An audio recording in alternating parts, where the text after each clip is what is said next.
गुरु ऐसे विनय दे दे, गुणगान करूं तेरा। इस बालक के सर पे गुरु हाथ रहे तेरा। गुरु ऐसे विनय दे दे, गुणगान। परम गुरु निर्ग्रंथ सर्वज्ञ देव, परम गुरु निर्ग्रंथ सर्वज्ञ देव, परम गुरु निर्ग्रंथ सर्वज्ञ देव, परम गुरु निर्ग्रंथ सर्वज्ञ देव, परम गुरु निर्ग्रंथ सर्वज्ञ देव, परम गुरु निर्ग्रंथ सर्वज्ञ देव, परम गुरु निर्ग्रंथ सर्वज्ञ देव, परम गुरु निर्ग्रंथ सर्वज्ञ देव, परम गुरु निर्ग्रंथ सर्वज्ञ देव, परम गुरु निर्ग्रंथ सर्वज्ञ देव, परम गुरु निर्ग्रंथ सर्वज्ञ देव।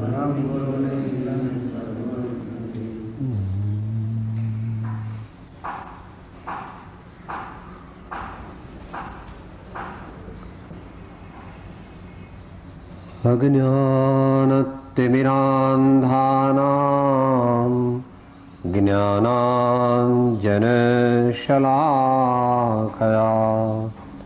चक्षुः उन्मीलितं येन तस्मै श्री गुरवे नमः। तस्मै श्री गुरवे नमः।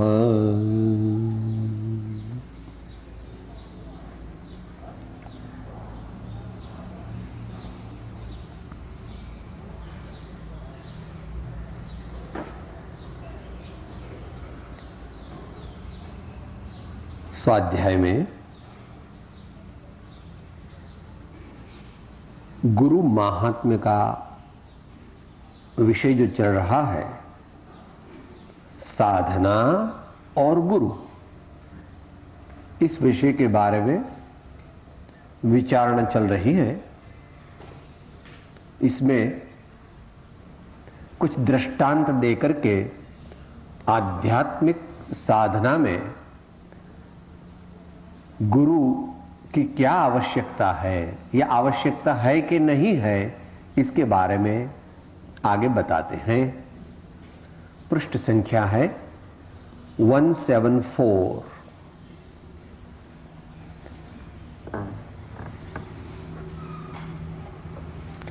जिस प्रकार बाग को माली की जरूरत है, जिस प्रकार खेत को रखेवाल की जरूरत है, जिस प्रकार बच्चे को माँ बाप की जरूरत है, ठीक वैसे ही बल्कि इससे अनेक गुनी अधिक जरूरत मुमुक्षु को सद्गुरु की है।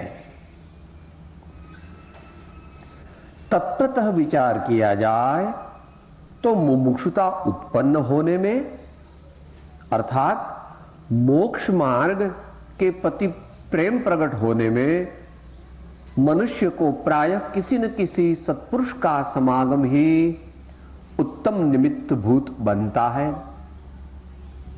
इस प्रकार मुमुक्षुता उत्पन्न होने में, उसका संरक्षण होने में और वह वर्धमान होने में श्री गुरु का समागम परम उपकारी है।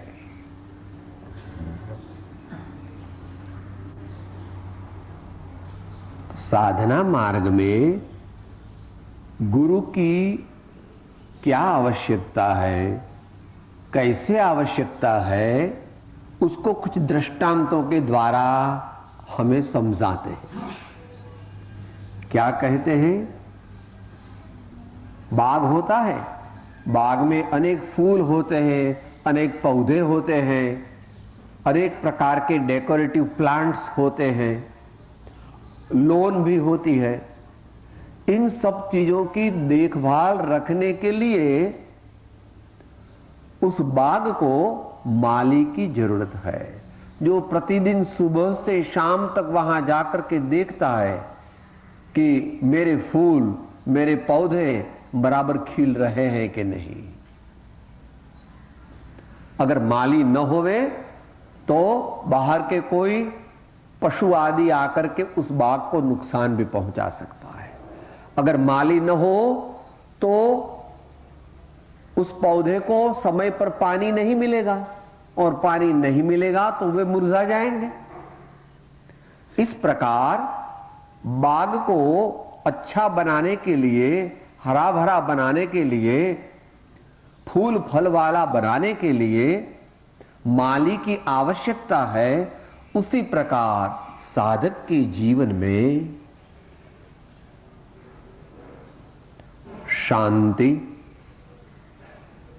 सात्विकता और सद्गुणों को बढ़ावा देने के लिए गुरु की आवश्यकता है।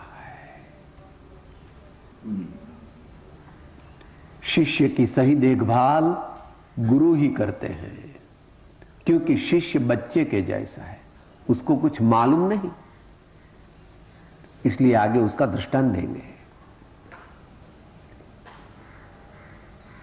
जिस प्रकार खेत को रखेवाल की जरूरत है, उसका ध्यान रखने वाला, बगीचा के जैसा ही दृष्टांत है। तीसरा दृष्टांत देते हैं, जिस प्रकार बच्चे को मां बाप की जरूरत है,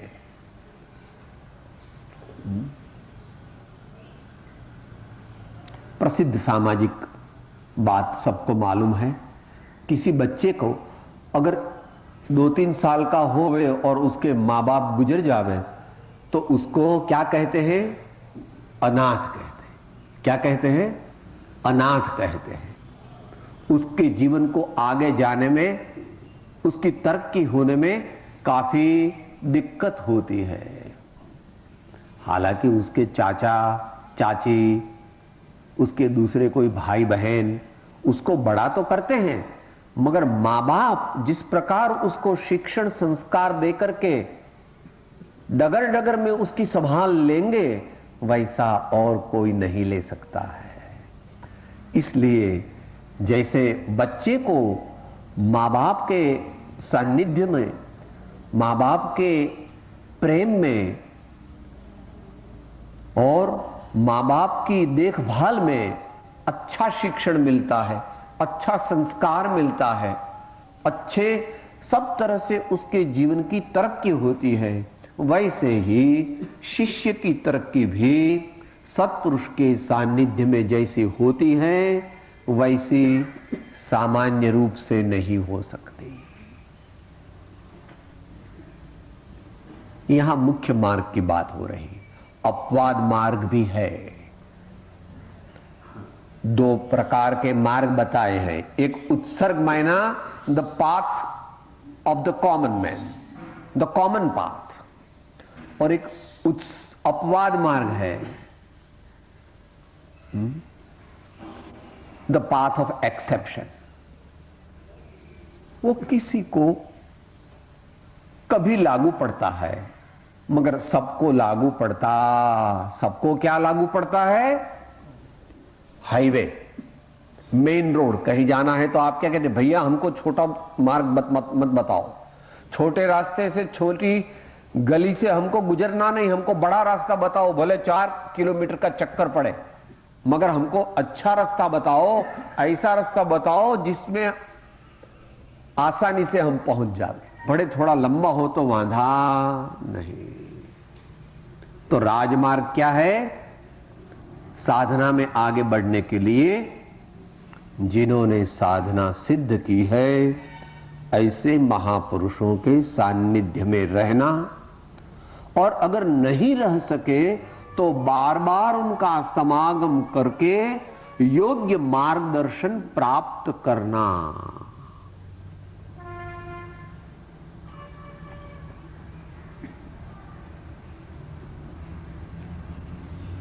कृपालु देव श्रीमद राजचंद्र जी ने ये 3 चीज बताई है आत्मज्ञान की प्राप्ति के लिए। निरंतर और बारंबार सत्पुरुष का समागम, सत्य शास्त्र का चिंतन और गुण जिज्ञासा, इन 3 साधनों से साधक मोक्ष मार्ग में आगे बढ़ता है। तो इस प्रकार तीसरा दृष्टांत बच्चे का और मां बाप का दिया। यह तो दृष्टांत है। दार्ष्टान्त में उसको कहते हैं इतनी ही नहीं, उससे अनेक गुनी जरूरत मुमुक्षु को सद्गुरु की है।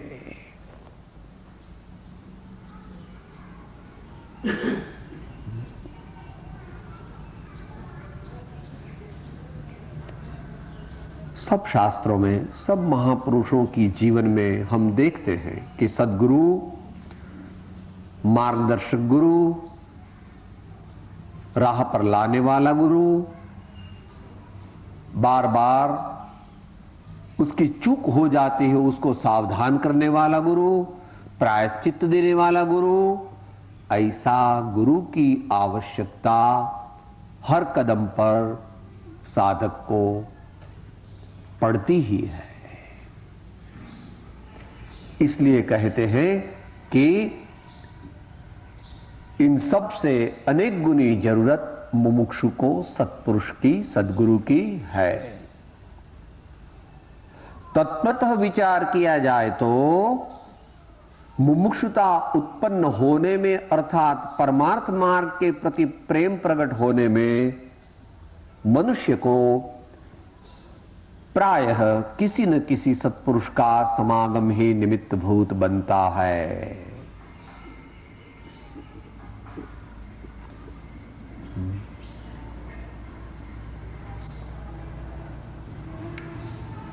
सब शास्त्रों ने यह बताया है और सत्पुरुषों ने स्वयं भी कहा है। सत्पुरुषों ने स्वयं भी कहा है। सत की नाव खेवटिया सतगुरु, सत की नाव खेवटिया सतगुरु, भव सागर तरी आयो पायो जी मैंने, भव सागर तरी आयो पायो जी मैंने, राम रतन धन पायो, पायो जी मैंने राम रतन धन पायो।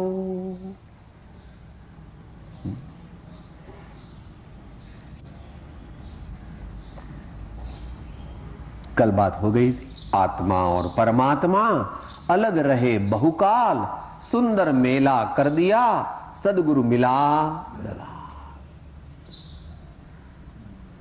आत्मसिद्धि में भी हम बोलते हैं मानादिक शत्रु महा, निज छंदे न मराय, जाता सदगुरु शरण मां, अल्प प्रयासे जाय।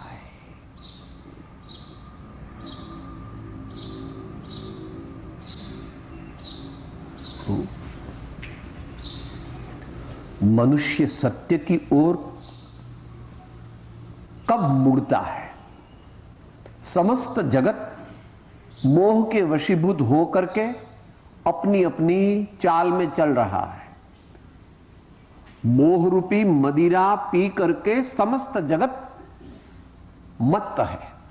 उसको राह पर लाने में उत्तम निमित्त कौन पड़ता है?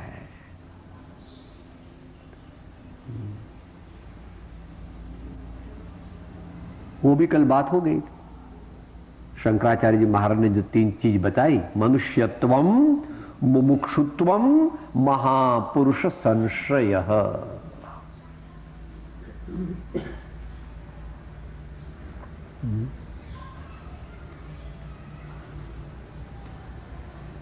सोता हुआ जीव, उसको कोई न कोई जगाने वाला जब होता है तो वह जागता है। हालांकि आजकल तो 1-2 बार जगाने पर भी जागता नहीं। ऐसा क्यों कहते साहब? क्योंकि हम लोग सब कुंभकर्ण जैसे हो गए हैं। 1 बार जगा दिया, 2 बार जगा दिया तो वो भी सो जाते हैं। बार बार जगाने की जरूरत पड़ती है, क्योंकि हम ऐसे ही ऐडी है, प्रमादी है। हाँ, निद्रा से प्रेम करने वाले हैं, सत्य से प्रेम करने वाले नहीं हैं।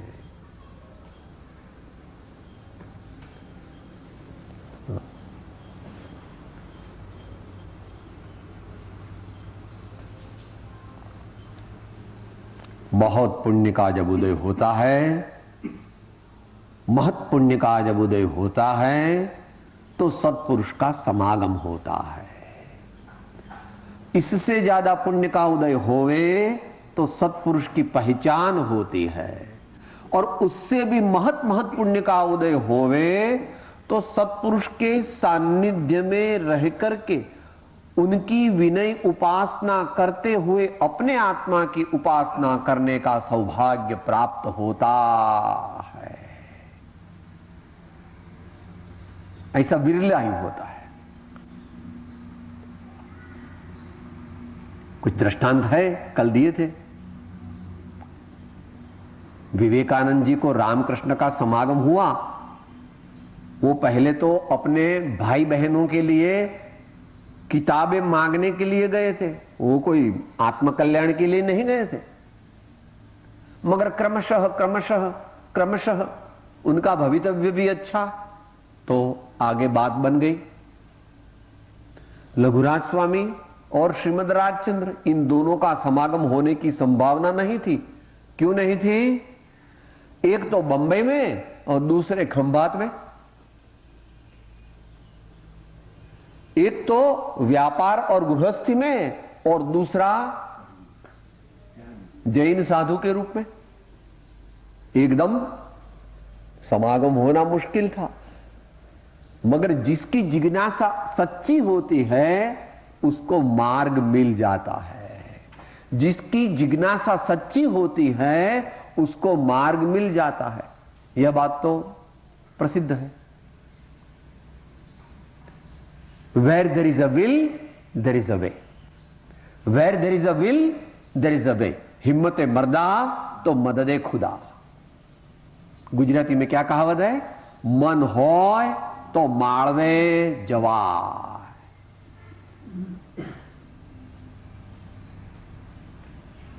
इसलिए आचार्य और ज्ञानी पुरुष कहते हैं कि हे भाई कुछ भी करके तू सत्समागम कर और सत्य पात्रता को बढ़वारा दे। सिर्फ सत्संग करने का, बैठने का नहीं है सत्संग में, सत्संग की उपासना करने का है। मगर पहले सत्संग को प्राप्त तो करे, और उसको प्राप्त करने की कड़ी आज्ञा दी है। आत्मसिद्धि में क्या कहा? एम विचारी अंतरे शोधे सदगुरु योग, काम एक आत्मार्थ नो बीजो नहीं मन रोग। काम एक आत्मार्थ नो बीजो नहीं मन रोग।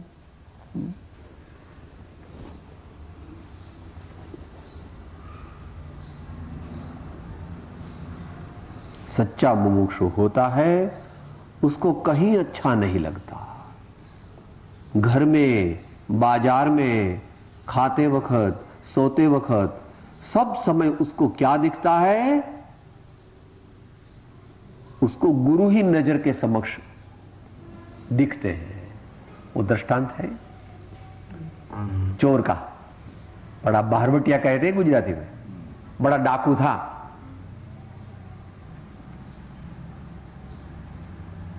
एक दफा वो जंगल में रहते हैं डाकू लोग, तो वहां से संत निकल रहे थे। तो संत को कहा, बाप जी हमारा भी कल्याण होवे, ऐसा कुछ करना। कि बाबा ऐसा तो मार्ग कठिन है, तुम्हारा कल्याण कैसे होवे?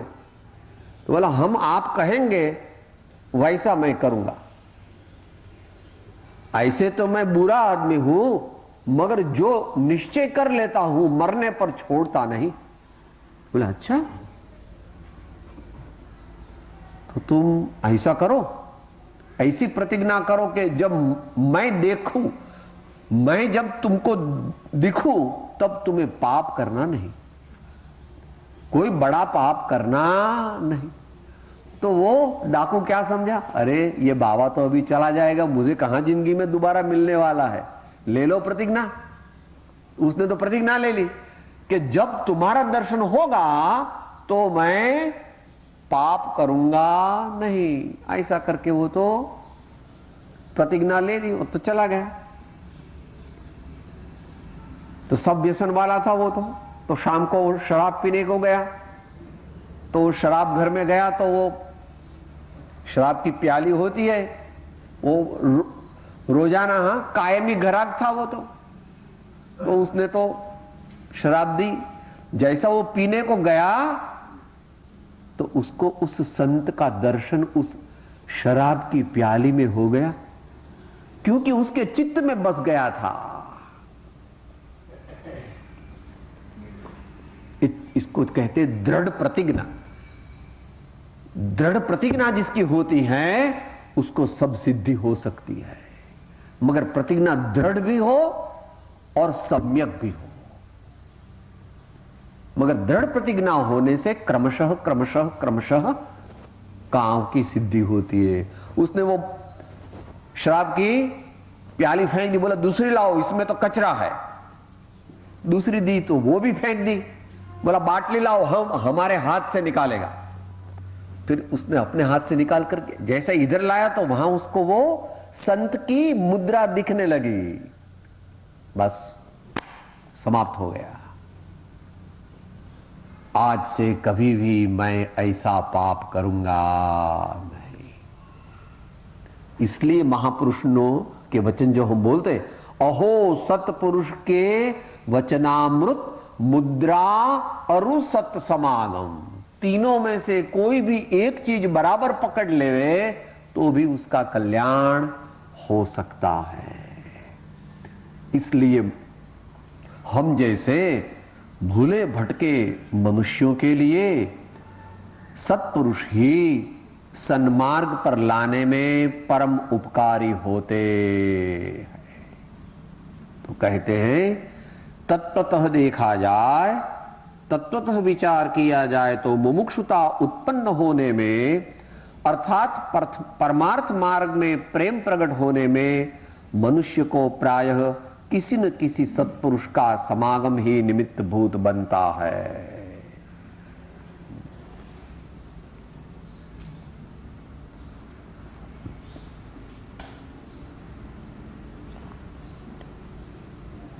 मनुष्य को मोह की ऐसी निद्रा लगी है कि जहां तक उसको डट करके कोई जगाने वाला न हो, ऐसा ऐसा करके बार बार, तब तक उसकी मोह नींद खुलती नहीं है। तो सर्वश्रेष्ठ निमित्त, सर्वश्रेष्ठ बाह्य निमित्त मनुष्य को मोह की निद्रा से जगाने वाला कौन है? गुरु है। इसके बारे में समयसार नाटक आदि में भी अच्छा जिक्र किया है।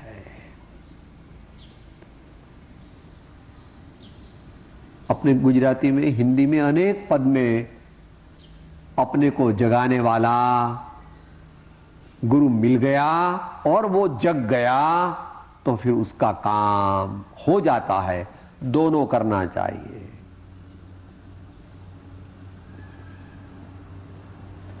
उपदेश सिर्फ सुनना नहीं है, मगर उपदेश को हजम करने के लिए विशेष रूप से समागम भी करना है।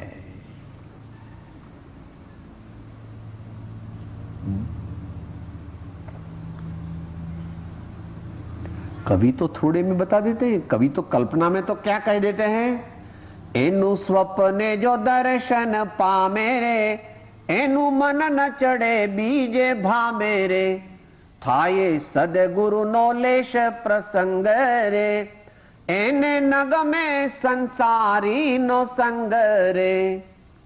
ऐसा कवि बता देते हैं, मगर वो कवित्व का अंश उसमें है। प्रैक्टिस में तो इतना आसान नहीं।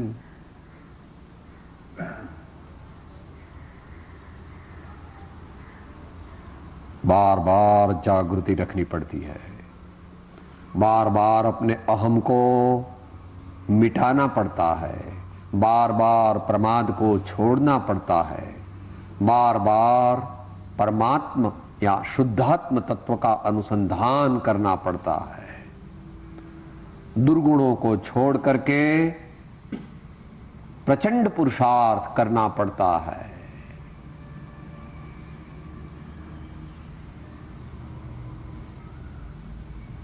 इस बात का जिक्र श्रीमद् राजचंद्र वचनामृत पत्रंग 194 194 में किया है। अभी इसका कुछ स्वाध्याय हुआ था, वो देखना चाहिए।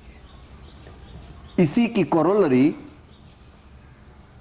इसी के मुताबिक कथन ब्रह्मानंद जी महाराज ने किया है। गुरु के उपदेश समागम से जिसने अपने घट भीतर में, गुरु के उपदेश समागम से जिसने अपने घट भीतर में ब्रह्मानंद स्वरूप को जान लिया, निजानंद स्वरूप को जान लिया, उन साधन और किया न किया, नाम लिया प्रभु का जिसने, नाम लिया प्रभु का जिसने। उपदेश और समागम, समागम और उपदेश, उपदेश और समागम।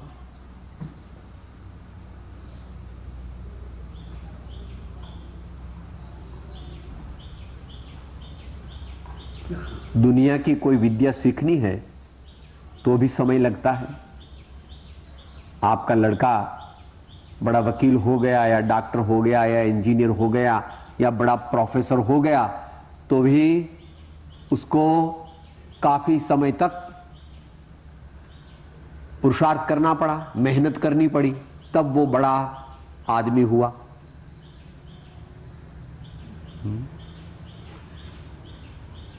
गुरु कारीगर सारिखा, ऐसा आता है ना? क्या आता है?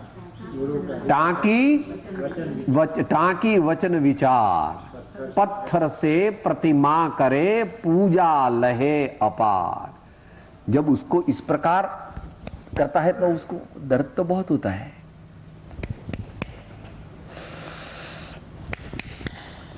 मगर वो पत्थर है, उसमें से प्रतिमा जब होती है तैयार, तो वो प्रतिमा बड़े बड़े राजा महाराजा, बड़े बड़े सेठ साहूकार, बड़े और भी महापुरुष उस भगवान की प्रतिमा को वंदन करते हैं, नमस्कार करते हैं, पूजा करते हैं, भक्ति करते हैं। मगर कब? जब वह प्रतिमा बनी तब। वो प्रतिमा एकदम नहीं बनती।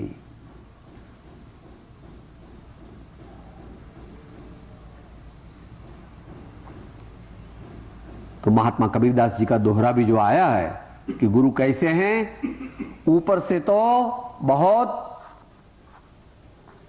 क्रूर लगते हैं क्योंकि टपक टपक ऐसा करते हैं, मगर अंदर में हाथ रखा है, प्रेम का हाथ रखा है कि मेरा शिष्य है, उसको मेरापन नहीं है, मगर शिष्य को कल्याण, शिष्य का कल्याण, उसको मेरापन किसी में नहीं है। मगर कहा जाता है ऐसा कि मेरा यह शिष्य है, वो मुझसे भी बहुत बड़ा होवे। मैंने तो थोड़ा ही काम भगवान की कृपा से किया, मगर यह शिष्य ऐसा होवे कि पूरे जगत में धर्म का जय जयकार करे। तो ऊपर से वो बड़ा शिस्त पालन करवाता है, मगर अंदर से हाथ रख करके उसकी पूरी संभाल लेता है। इस प्रकार धीरे धीरे धीरे धीरे धीरे धीरे करके वह शिष्य भी एक दिन महापुरुष हो सकता है। प्रयत्न उसको करना पड़ेगा पूरा। आज्ञा का पालन आंशिक नहीं, पूर्ण रूप से जब करेगा तो उसकी तरक्की जल्दी होगी, उसकी तरक्की शीघ्र होगी।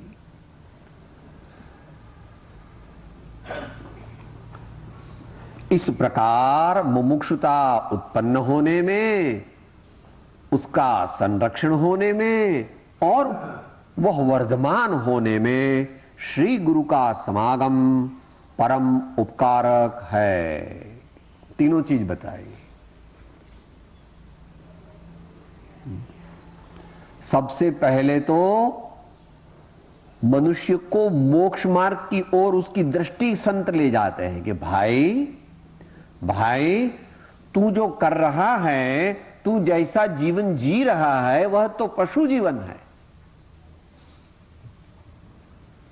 उस पशु जीवन से वापिस आ जा, हट जा और प्रथम भूमिका में तो पहले मानव बनना पड़ता है। आजकल हम लोग सब दानव जैसे हैं। आजकल हम लोग कैसे हैं? दानव। दानव में से पहले तो मानव बनना पड़ता है और फिर मानव में से सज्जन, और सज्जन में से फिर आत्मार्थी बनता है और आत्मार्थी में से फिर आगे पुरुषार्थ करता है तो वह मुमुक्षु बनता है और मुमुक्षु जब बहुत तरक्की करता है तो वह उत्तम मुमुक्षु बनता और ऐसा उत्तम मुमुक्षु आत्मज्ञानी बन जाता है। तो तुम्हारी दुनिया में भी ऐसा है। पहले तो केजी में रखते हैं आपके लड़के को, फिर तो प्राइमरी में लगते हैं, फिर मिडिल स्कूल में जाता है, फिर हाई स्कूल में जाता है, फिर कॉलेज में जाता है, फिर पोस्ट ग्रेजुएट में जाता है और फिर डॉक्टरेट करता है यूनिवर्सिटी में। तो धीरे धीरे होता है।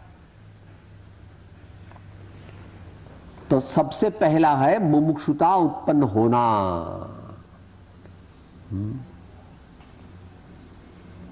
बार बार संत का समागम करने से हमारे आत्मा में जिज्ञासा उत्पन्न होती है, मुमुक्षुता उत्पन्न भी होती है और आगे कहते हैं उसका संरक्षण भी होता है।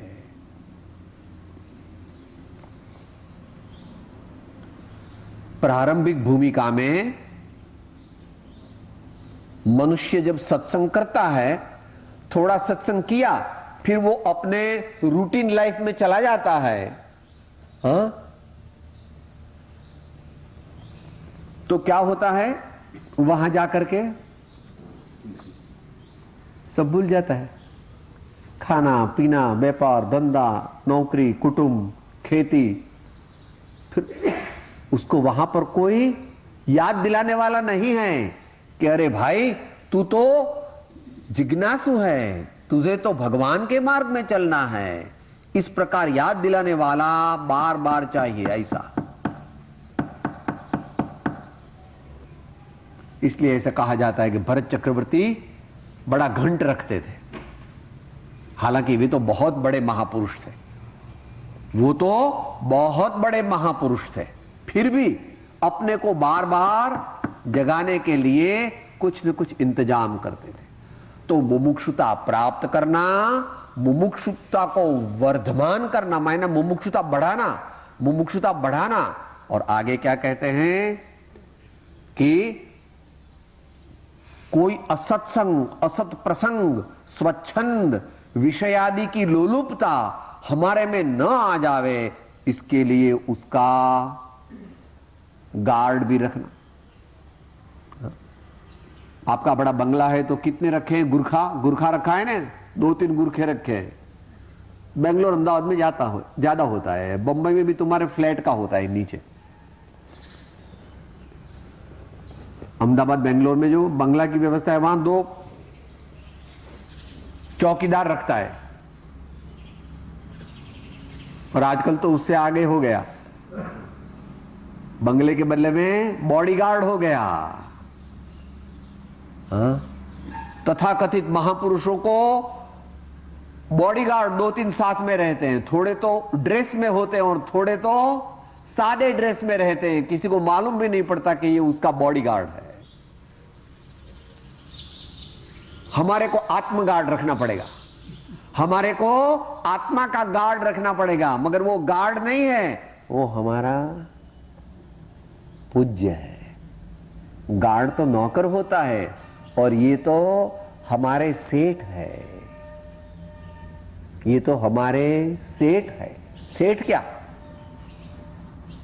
इससे भी आगे मीराबाई कहां रखती है उसको? मार्ग में तारण मिले संत राम दो, मार्ग में तारण मिले संत राम दो, संत सदा शीश ऊपर राम हृदय होई, संत सदा शीश ऊपर राम हृदय होई, मेरे तो गिरधर गोपाल दूसरा न कोई, मेरे तो अब राम नाम दूसरा न कोई।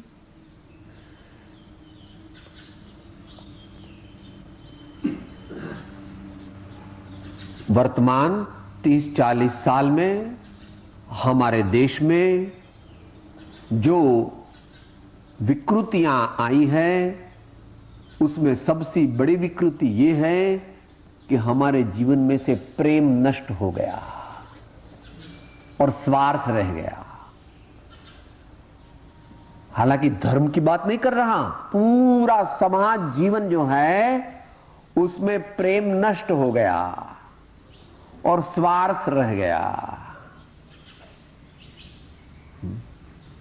डॉक्टर दर्दी को देखता है तो ये नहीं देखता कि अच्छा कैसे हुए, ये देखता है कि मेरे को कितने पैसे मिलेंगे।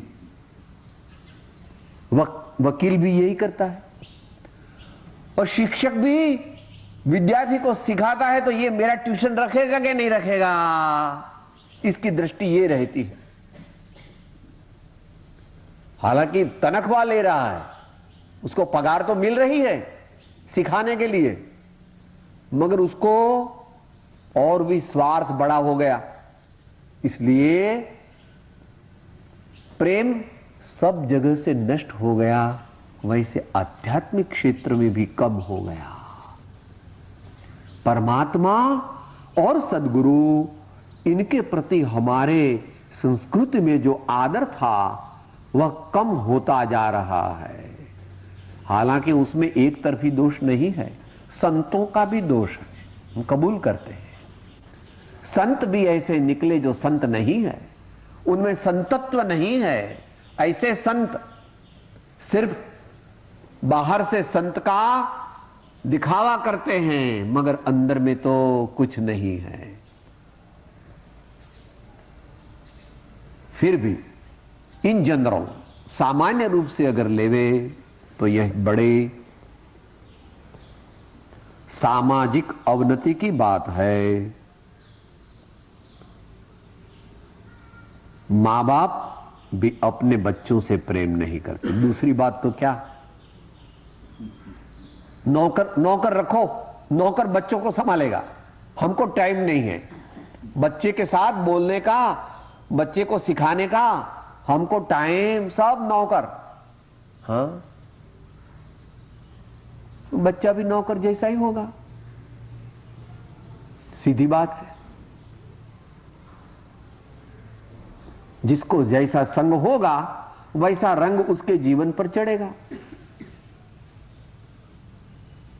तो हमें तो समय रहते समझ जाना है कि हमारे जीवन में प्रेम हो, हमारे जीवन के सब पहलुओं में प्रेम का माध्यम हो। दोनों की जरूरत है। बोलिए। प्रेम की गंगा बहाते चलो, प्रेम की गंगा बहाते चलो, प्रेम की गंगा बहाते चलो, प्रेम की गंगा बहाते चलो, और ज्ञान की गंगा बहाते चलो, और ज्ञान की गंगा बहाते चलो, ज्ञान की गंगा बहाते चलो, ज्ञान की गंगा बहाते चलो। पुरुषार्थ तो करना पड़ेगा। दुनिया का सामान्य पद भी बड़े पुरुषार्थ के बिना नहीं मिलता। हाँ, वो दृष्टांत अपन देते हैं। अभी तो दिवंगत हो गए गई साल मोरारजी देसाई, 18 साल के थे तब देशभक्ति का अभियान चालू किया और 1/8 के बदले में 8/1 हुए, तब भारत के बड़ा प्रधान हुए, प्राइम मिनिस्टर हो गए। कितना टाइम लगा? 18 को उल्टा करो तो 1 और 80, 80 पर 1। इतनी जब उसकी शरीर की अवस्था हुई तो प्राइम मिनिस्टर हुए। यह तो एक दृष्टांत है। कहने का मतलब है अनंत काल का अनंत ज्ञान, आनंद और समाधि जिसको प्राप्त करना है, उसको भी बहुत पुरुषार्थ करना पड़ेगा।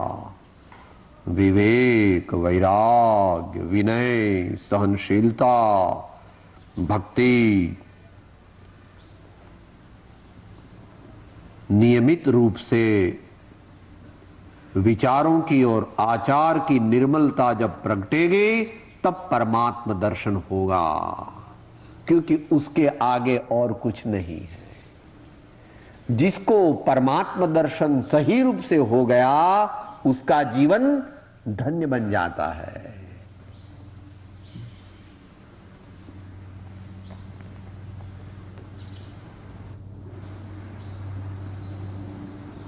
श्रीमद् भगवद गीता में वो आया है, यम लब्ध्वा चापरम लाभम मन्यते नाधिकम ततः।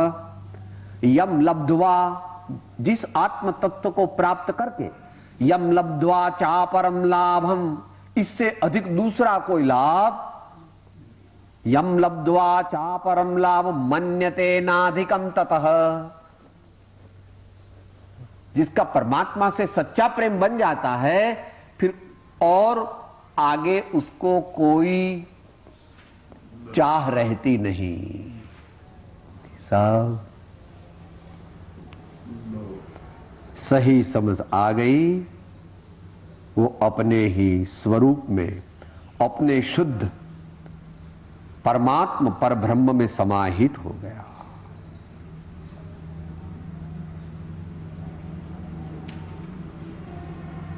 उसको न कुछ कर्तृत्व है, न उसको कुछ भोक्तृत्व है, सब समान दशा है। तो इन तीनों के लिए, अपने आत्मा में मुमुक्षुता प्रकट होने के लिए, अपने जीवन में मुमुक्षुता प्रकट होने के लिए, उसका संरक्षण होने में और उसको वर्धमान बढ़ावा देने में गुरु का उपकार विशेष रूप से है। आगे कहते हैं, मोक्ष मार्ग में इस प्रकार से जिनका अपरंपार उपकार है, वैसे श्री गुरु का महात्म्य दर्शाने वाले अनेक सुंदर श्लोक, गाथाएं, पद, भजन आदि समस्त भारतीय वांग्मय में दृष्टिगोचर होते हैं। तो भारत की संस्कृति जो है, कल बात हो गई थी, दूसरी सब संस्कृति से अलग है। कहते आप भारतीय है इसलिए ऐसा कहते हैं, सब अपनी संस्कृति को अच्छा बताते हैं, लेकिन ऐसा नहीं भैया। हम भारतीय है इसलिए नहीं कहते हैं, इसलिए कहते हैं कि इस विश्व का सर्वोत्तम तत्व जो चैतन्य तत्व है, ज्ञानानंद तत्व है, उसकी रिसर्च, उसकी सही खोज जैसी भारत में हुई है, वैसी न कहीं हुई, न अभी हो रही और न आगे भी होने वाली। मैंने इस भारत को नहीं लेना, पूरे भारत को लेना। पूरे भारत मायना पूरी कर्मभूमि ऐसा लेना, जैन भूगोल की दृष्टि से। 15 है ना कर्मभूमि, 5 भरत क्षेत्र, 5 ऐरावत क्षेत्र और 5 महाविदेह क्षेत्र। इन सबको ले लेना, उसको भारत लेना। ऐसा नहीं लेना कि वर्तमान की बात।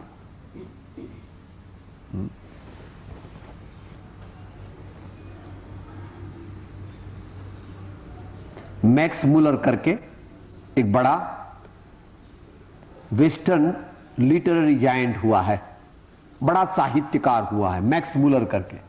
उसने जब शाकुंतल वगैरह, रघुवंश जो कालिदास वगैरह का है, और दूसरी जब हमारे सांस्कृतिक साहित्य को देखा तो वह इतना खुश हो गया कि सब पुस्तकों को अपने सर पर रख करके वो डांस करने लगा, नाचने लगा कि ओहो ओहो क्या है, कितनी उत्तम चीज मुझे मिल गई। अब तो सत्शास्त्र की पहचान हुई, समझो सत्शास्त्र मिले। अगर उसको आत्मा मिल जाता तो क्या होता, अगर शुद्धात्मा प्रकट हो जाता तो क्या होता, क्या होता। तो महापुरुषों का जीवन बताते हैं, ऐसे लागे लगन मीरा हो गई मगन, वो तो गली गली हरि गुण गाने लगी। ऐसी लागी लगन मीरा हो गई मगन, वो तो गली गली हरि गुण गाने लगी। क्या होता है जब परमात्मा का दर्शन होता है तो लोग कहते हैं ये तो पागल है, उसको कुछ मालूम नहीं।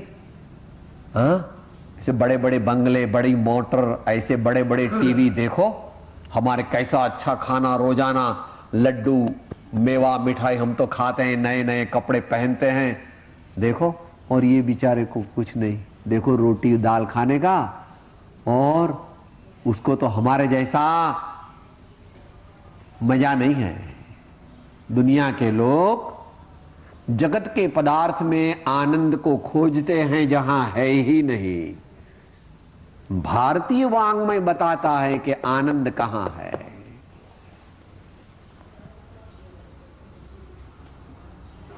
जब जान्यो निज रूप को तब जान्यो सब लोग, नहीं जान्यो निज रूप को सब जान्यो सो फोक। एकेन ज्ञातेन सर्वम विज्ञातम भवति इति किम। एक ऐसी कौन सी चीज है जिसको पूर्ण रूप से जान लेने के पश्चात और कुछ प्राप्त करने की और जानने की जरूरत नहीं। तो भगवान तीर्थंकर, ऋषि, मुनि, आचार्यों ने बताया, तेरे ही हृदय मंदिर में वो चैतन्य तत्व है। हे वत्स, हे भव्य, तेरे ही हृदय मंदिर में वो तत्व है। ये तो कहने का तरीका है, तेरे हृदय मंदिर में ऐसा है, तू ही है वो। तेरे हृदय मंदिर में वो तत्व है, ऐसा तो कहने में आता है। तू ही वो चैतन्य तत्व है जिसके आगे तीन लोक की संपत्ति वो भी कुछ नहीं है, तीन लोक की संपत्ति भी कुछ नहीं है। इसलिए हमारे बड़े बड़े मुनि, ऋषि, आचार्य और तीर्थंकर सम्राट थे तो भी अपना कार्य करने के लिए चल पड़े। राम को अयोध्या का महल में रहना था तो वो तो वन में चल पड़े, कुछ बात नहीं। हाँ? महावीर भगवान, अब बड़ा महल था उनका, वो भी उन्होंने ये तय किया था, सच्चा सुख अंतर में। उसी चैतन्य देव को परिपूर्ण रूप से प्रकट करने के लिए ऐसे महापुरुषों ने बहुत पराक्रम किया है, समीचीन पराक्रम किया, तभी तो उसका नाम जिन है। जिन मायना द कॉन्करर, जो जीतता है उसको जिन कहते हैं।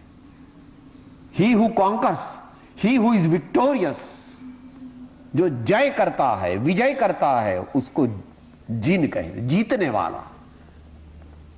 तो इनका महात्म्य बताने वाले, मोक्ष मार्ग में इस प्रकार जिनका अपरंपार उपकार है, ऐसे श्री गुरु का महात्म्य बताने वाले, पूरा एक के बाद एक गाथा आएगी तो जैसे आएगी वैसे लेंगे। गुरु को ब्रह्मा भी कहा, विष्णु भी कहा, हाँ, महादेव भी कहा, और कल बात आ गई थी, त्वमेव माता च पिता त्वमेव, त्वमेव बंधुश्च सखा त्वमेव, त्वमेव विद्या द्रविणम त्वमेव, त्वमेव सर्वम मम देव देव। मगर वो गहन है, इसलिए गुरु कोई व्यक्ति नहीं है। ये बात हो गई थी, वहां देखना। दोनों पक्ष को लेना, व्यवहारिक पक्ष को नहीं लेना। सिर्फ गुरु व्यक्ति है ऐसा नहीं है, गुरु तो पद है। अनंत गुरु हो गए, वर्तमान में यथापद भी होते हैं और आगे भी जाकर के अनंत होंगे। और तत्व दृष्टि से देखो तो तू ही तेरा गुरु है। तत्व दृष्टि से जब देखा जाए तो तू ही तेरा गुरु है। कहा कि नहीं, कबीर हद का गुरु मिले, बेहद का गुरु नाहे। बेहद आपे उपजे, अनुभव के घर माही। बेहद आपे उपजे, अनुभव के घर माही। रहस्यपूर्ण है मोक्ष मार्ग। जरा असावधान हो गया तो गिर जाएगा। ऐसा आनंदगंज जी कहते हैं, धार तरवार ने सोहली दोहली, 14 जिन तड़ी चरण सेवा। हरिनो मार्ग छे शुरानो, नहीं कायर नु काम जोने। दोनों चाहिए, विवेक भी और साहस भी। विवेक भी चाहिए और साहस भी चाहिए। विवेक नहीं तो कितनी भी तपस्या करेगा, त्याग करेगा, बहुत करेगा, मगर आत्म तत्व का साक्षात्कार नहीं होगा। और विवेक होगा मगर पराक्रम नहीं करेगा, सहन नहीं करेगा, त्याग नहीं करेगा, तो पूर्ण रूप से तत्व को प्राप्त करने की संभावना नहीं है। दोनों चाहिए, दोनों चाहिए। हमारे जीवन में हमें दोनों को मिलाना है। तो ऐसे गुरु का महात्मा बताने वाले अनेक गाथा माने श्लोक का दूसरा नाम है। ये वितराग दर्शन में उसको गाथा कहते हैं।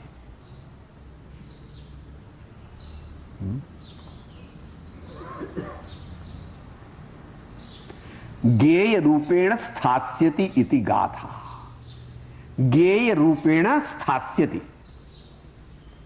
जो कि काव्य रूप से महापुरुषों के वाणी में उनके अनुभव की गहराई को प्रकट करने के लिए जो सहज वाणी होती है, काव्यात्मक, उसको गाथा कहते हैं। बस वही श्लोक है, वो संस्कृत में है, वही पद है, वो हिंदी, गुजराती, मराठी वगैरह में है, इत्यादि समस्त भारतीय वांग्मय में दृष्टिगोचर होते हैं। यह बात भी बड़ी मौके की है।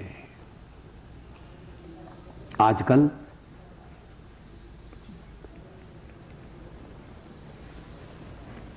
हमारा दुर्भाग्य एक रूप से बढ़ गया है कि हमारी जबान हमको अच्छी नहीं लगती, हमारी भाषा हमको अच्छी नहीं लगती। कोई फ्रेंच बोलता है, जर्मन बोलता है, अंग्रेजी बोलता है, तो हम उसको तो बहुत बड़ा आदमी है ये तो। और कोई संस्कृत बोलता है, कोई हिंदी बोलता है, कोई मराठी बोलता है, तो बोलता अरे ये तो देसी आदमी है, उसमें क्या। और एक ही भाषा है जिसका नाम देव भाषा है, उसको कहते संस्कृत। संस्कृत का दूसरा नाम क्या है? देव भाषा। नाम है, मगर नाम है वैसे गुण भी है। मगर दुर्भाग्य की बात है कि वर्तमान में संस्कृत की सबसे बड़ी डिग्री प्राप्त करने के लिए बनारस में नहीं किंतु हैम्बर्ग में जाना पड़ता है, बॉन में जाना पड़ता है, जर्मनी में है। देखो उल्टी गंगा, ये उल्टी गंगा हमारे देश का रिवाज है, समझ लो। विवेकानंद को कोई पहचानता नहीं था, मगर वर्ल्ड रिलीजन पार्लियामेंट में जब उसने अपना बयान दिया, अपना संभाषण दिया, तो सब लोग कहते हो विवेकानंद तो बड़े धर्मात्मा है, विवेकानंद बहुत बड़ा विद्वान है। वो तब तक इसको जानने वाला कोई नहीं था। रविंद्रनाथ टैगोर जन्मजात महाकवि थे, मगर जब गीतांजलि के लिए उसको नोबेल प्राइज मिला, और नोबेल प्राइज मिला, इसके बाद हम क्या कहते हैं, ओहो रविंद्रनाथ टैगोर तो बड़े कवि है, रविंद्रनाथ टैगोर तो बड़े कवि। क्यों? क्योंकि विदेश का सिक्का लगने से हमारी आंखें खुलती है। तो ये भी हमारा दुर्भाग्य है कि हमारी भाषा आजकल हमको अच्छी नहीं लगती है।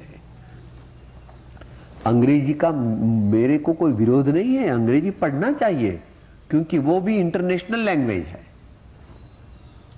अंग्रेजी कोई जबान बुरी नहीं है, अंग्रेजी भाषा बुरी नहीं है, मगर अंग्रेजी ही आवे, अंग्रेजी हम पढ़े, मगर हमको हिंदी नहीं आती, गुजराती नहीं आती, संस्कृत नहीं आती, हमको अकेली अंग्रेजी ही आती है, दूसरी कोई जबान आती नहीं। तो ऐसा समझना कि हमारा यह भव तो पानी में गया और आगे का भव भी पानी में जाएगा।